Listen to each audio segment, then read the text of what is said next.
enjin overheat.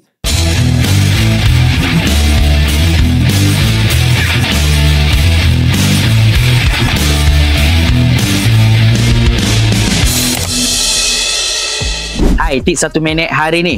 Okey, hari ni saya ada satu kes enjin overheat. Nampak tak kat belakang saya ni?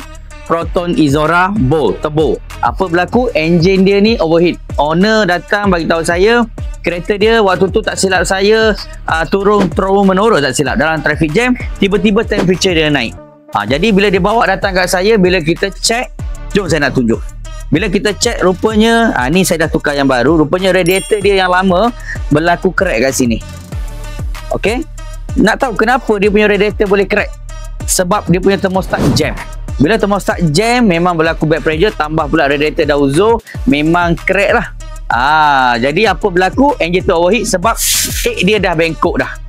Jadi kat sini saya nak pesan dekat semua. Sebab tu saya selalu pesan, kalau sayang poket, jagalah kereta anda dengan baik, terutamanya yang melibatkan water temperature ni. Okey, jadi kat sini saya suka nak bagi tahu, tolong kalau Izora Bolt, kalau kereta Proton yang mana guna timing belt tu, kalau anda tukar timing belt, minta tolong tukar sekali dengan water pump, minta tolong tukar sekali dengan thermostat, minta tolong tukar sekali dengan coolant.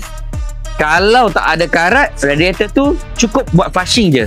Okay? Tapi kalau ada karat, radiator tu tolong pergi servis balik. Kalau tengok dah uzur sangat, tukarlah radiator yang baru. Bukan apa, kos-kos benda ni berbanding dengan kos yang kita nak repair balik ni, berserta dengan masa yang kita rugi, lebih baik kita cegah. Kita cegah sebelum berlaku. Kalau dah berlaku macam ni, memang kita sakit kepala. Jadi ingat, untuk kereta yang pakai timing belt, minta tolong cari bajet, kalau boleh cari juga bajet, tukar sekali timing belt, tukar sekali water pump, tukar sekali thermostat, tukar sekali coolant. Jadi kalau siapa nak cek kereta ataupun kereta ada problem nak kami cari, tak ada masalah. Boleh bawa datang ke Easy Motorsport Sunway Ipoh. Sampai hari ini saya